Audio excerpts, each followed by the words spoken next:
Chief coordinator آل government employees grand alliance. Last video تھی، اس کے اندر آپ کو ہم نے بتایا تھا پینشن ریفارمز کے نام کے اوپر جو ہے دوبارہ سے منسٹری سے جو ہے ریکمنڈیشنز انہوں نے مانگ لی ہوئی ہیں۔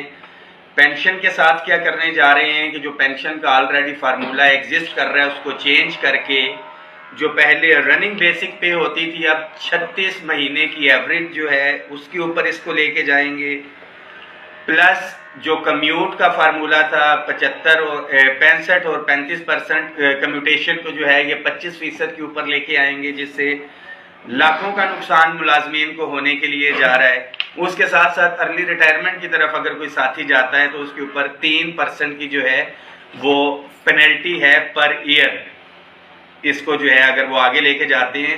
اور پینشن جو کیلکولیٹ ہونی ہے یہ صرف 25 سال کے اوپر ہونی ہے۔ پہلے اگر مثال لینتھ آف سروس جو ہے پہلے اگر اس کی 30 سال کا فارمولہ چلتا تھا، اب اس نے 40 سال بھی اگر سروس کی ہوئی ہے تو صرف اس کو 25 سال جو ہے وہ کاؤنٹ کی جائے گی، لینتھ آف سروس، آگے والی سروس اس کی کاؤنٹ نہیں کی جائے گی۔ پنجاب کے اندر لیو انکیشمنٹ جو ہے رننگ کی بجائے انیشل بیسک پے کے اوپر آلریڈی لا چکے ہیں، اس کے اوپر ایک بڑی تحریک ہم نے چلائی، گرفتار بھی ہوئے سارے معاملات، مگر وہ وعدہ وفا نہیں کیا ہے ابھی تک جو ہے انہوں نے۔ انشاءاللہ تعالیٰ اس کو ہر صورت کے اندر جو ہے ہم واپس کروائیں گے۔ اس حوالے سے 18 جنوری کی جو ہے ڈیڈ لائن دی ہوئی ہے، اور یہ آپ ملازمین کی ذمہ داری ہے کہ تمام اضلاع کے اندر جو ہے یہ احتجاج ہونے کے لیے جا رہا ہے۔ اس وقت وفاق کی جو ہے آل گورنمنٹ امپلائیز گرینڈ الائنس کی ہم نے ہنگامی میٹنگ کال کی، کچھ ساتھی کے 18 تاریخ کو ہی ہم نے یہ ڈیسائیڈ کیا کہ اپنے پنجاب کے بھائی جہاں پہ احتجاج کر رہے ہیں بالکل ہم ان کے شانہ بشانہ رہیں گے، کیونکہ لیو انکیشمنٹ اگر صوبے میں ہوگی تو صوبے کی طرف پہ اگر ہم اپ گریڈیشن یا ایگزیکٹو الاؤنس مانگتے ہیں تو ڈیفینیٹلی یہ چیز یہاں پہ آئے گی۔ اور پنجاب کے ملازمین کے لیے بھی یہ میسیج ہے کہ اگر ڈسپیرٹی ریڈکشن الاؤنس وفاق سے ملتا ہے تو صوبے اس کا بینیفٹ لیتے ہیں، ایڈ ہاک ادھر ضم ہوتے ہیں تو صوبے اس کا بینیفٹ لیتے ہیں، ایڈ ہاک ضم ہوتا ہے 35% اور 30% اگر یہاں پہ رننگ بیسک پے کے اوپر ہوتا ہے تو تمام صوبے اس کا بینیفٹ لیتے ہیں۔ تو یہ پینشن ریفارمز آگے جس کی میں نے تفصیل بتائی ہے، کمیوٹ اس کے اندر کم کر رہے ہیں، ایوریج کا فارمولہ چینج کر رہے ہیں، لینتھ آف سروس کو صرف ریسٹرکٹ کر رہے ہیں 25 سال کے اوپر، چاہے 20 سال میں آیا وہ 40 سال اس نے سروس کی ہو، تو لاکھوں کا یہ نقصان ملازمین کو ہونے کے لیے جا رہا ہے۔ اس کے ساتھ ساتھ اس پے اینڈ پینشن کمیشن کی بات کی جاتی ہے کہ یہ سفارشات پے اینڈ پینشن کمیشن نے دی تھی، تو میں بتاتا چلوں حکومت سے میں آگاہ کرنا چاہتا ہوں کہ پے اینڈ پینشن کمیشن کی سفارشات بے شک آپ نے چھپا کے رکھی ہیں، اس کے اندر یہ بھی سفارشات تھی کہ house rent medical conveyance allowance کو 100% اضافہ کرنا ہے، اور یہ لاسٹ بجٹ کے اندر کرنا تھا 2022 کے، اس کے بعد مہنگائی کے اندر 44% جو ہے اضافہ ہو چکا ہے۔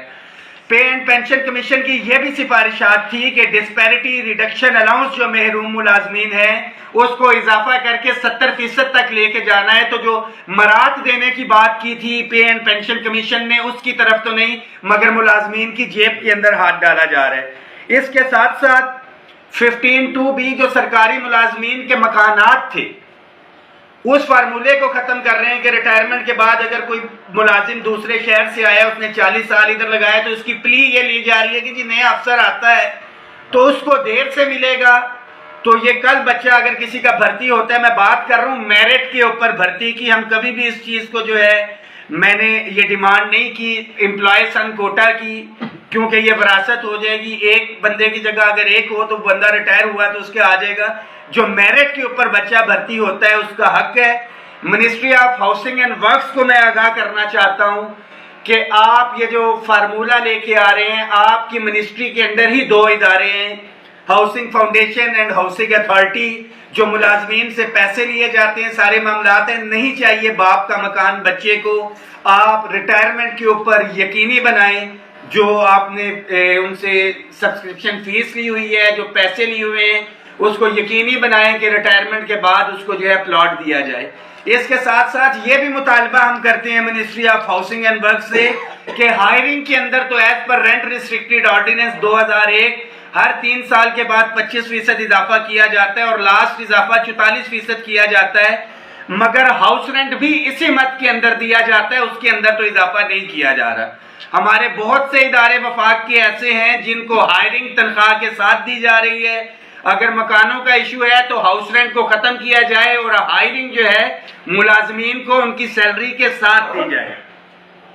اس کے ساتھ بہت بڑا مسئلہ ملک کو ترقی کی جانب لے کے جانا چاہتے ہیں. ساری چیزیں پرائیویٹائزیشن کے نام کے اوپر جو ہے اداروں کو بیچا جا رہا ہے.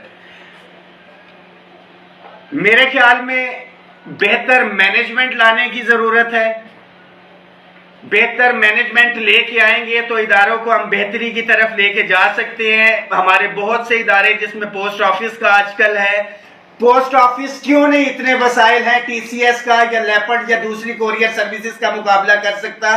اوپر سے مینجمنٹ تبدیل کرنے کی ضرورت ہے بجائے اس کے کہ نیچے سے پوسٹوں کو اداروں کو بیچ دیا جائے. جب آپ پرائیویٹائز کریں گے تو کوئی نہ کوئی کاروباری شخص اس کو خریدے گا, تو نقصان کے لیے اس نے نہیں خریدنا, اس نے منافع کے لیے خریدنا ہے. وہ مینجمنٹ بہتر لے کے آئے گا. تو یہ حکومت کا کام ہے کہ بہتر مینجمنٹ لے کے آئے. بے شک پاک فوج کے بندے لے کے آئے, جس مرضی کو لے کے آئے. اداروں کو بچانا ہے, جس کو بھی لے کے آتے ہیں اوپر جج لگا دیں, جس کو اہل سمجھتے ہیں یا اہل آدمی آئے اور ان اداروں کو بیچنے کی بجائے ان کو بہتری کی طرف لے کے آیا جائے. اولاد اگر نافرما بردار ہو جاتی ہے یا کوئی مسئلہ ہوتا ہے تو اس کا علاج کیا جاتا ہے, اس کو گولی نہیں مار دی جاتی. تو اداروں کو دفاع کرنا بھی حکومت کی ذمہ داری ہے. اس کے ساتھ ساتھ ریگولرائزیشن کا ایشو ہے. ہر سال نئی بھرتیاں تو کی جاتی ہیں, 10-10 15-15 سال سے ڈیلی ویجز کانٹریکٹ کے اوپر ملازمین ہیں. اس کا ایک پول بنایا جائے اور اکارڈنگ ٹو کوالیفیکیشن جو ہے ان ساتھیوں کو وہاں پہ جو ہے شفٹ کیا جائے پرماننٹ سائٹ کے اوپر. حالیہ صوبوں کی طرز کے اوپر ایگزیکٹو الاؤنس تو 17 سے اوپر کے افسران کو دے دیا گیا. 1 سے 16 کا ملازم ابھی تک محروم. صوبے کی طرف پہ اپ گریڈیشن کے نام کے اوپر دھوکہ دیا گیا. نہ یو ڈی سی کی اپ گریڈیشن ہوئی, نہ اسسٹنٹ, نہ دوسرے کیڈر. اور اس کے ساتھ ساتھ جو محروم طبقہ تھا بیچارہ گریڈ 1 سے لے کے 5 والا, جن کو 2 اسکیل دیے گئے, ان کو اسکیل تو دے دیے گئے, الاؤنسز ان کو جو ہے پچھلے دیے جا رہے ہیں, جو کہ سراسر زیادتی ہے. ہمارا حکومت سے مطالبہ ہے کہ اس کو پورا کریں. اور آپ ملازمین کے لیے بھی یہ میسج ہے کہ اس ویڈیو کو شیئر کریں, ہر ملازم تک یہ ویڈیو پہنچنی چاہیے. بحیثیت چیف کوآرڈینیٹر میرا کام تھا کہ پہلے سے آپ کو آگاہ کر دیتے کہ بارش ہونے والی ہے, اب آپ نے چھتری کس طرح سے لینی ہے, دھوپ سے کس طرح بچنا ہے. آپ کی ذمہ داری ہے 18 تاریخ کو دن 1 بجے, جمعرات کے دن 1 بجے آپ لوگوں نے ہر صورت میں وزارت خزانہ کے سامنے پہنچنا ہے. وہاں پہ ہم اپنا احتجاج ریکارڈ کرائیں گے.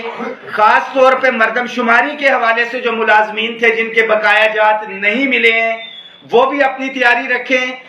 اگلا لائے عمل انشاءاللہ تعالیٰ بہت جلد دیں گے. اور چیف جسٹس صاحب سے بھی میری اپیل ہے کہ الیکشن آپ کہہ رہے ہیں کہ ٹائم کے اوپر کروانے ہیں, اس چھری سے ہم سے تیز نہ کروائے جو ہمارے گلے کے اوپر چلنی ہے. اور ہمارے پاس آپشن ہے کہ ہم پورے پاکستان کے ملازمین مشاورت کے ساتھ الیکشن کے بائیکاٹ کی طرف نہیں جانا چاہتے, مگر یہ تمام پالیسیز جو یکدم ہمارے سر کے اوپر مسلط کی جا رہی ہے, مجھے ایسا لگ رہا ہے کہ ہمیں مجبور کیا جا رہا ہے کہ ملازم اپنی طاقت دکھائیں, اپنی اسٹرینتھ بتائیں.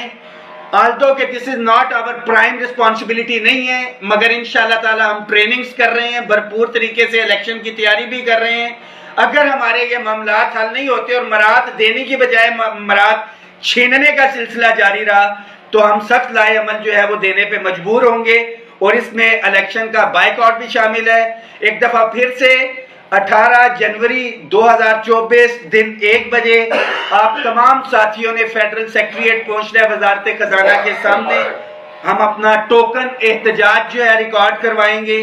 اور اگر یہ ہمارے اوپر مسلط کرنے کی جو ہے پینشن اصلاحات کے نام کے اوپر لیو انکیشمنٹ کی چیزیں واپس نہ لی گئیں, پے اینڈ پینشن کمیشن کی سفارشات, house rent medical conveyance allowance, اور 1 سے 16 کے ملازمین کے ساتھ جو زیادتی کی جا رہی ہے اپ گریڈیشن کے حوالے سے ہو, ریگولرائزیشن کے, پرائیویٹائزیشن کے حوالے سے ہو, یا ریٹائرمنٹ کے بعد 15(2)(b جو مکان ہے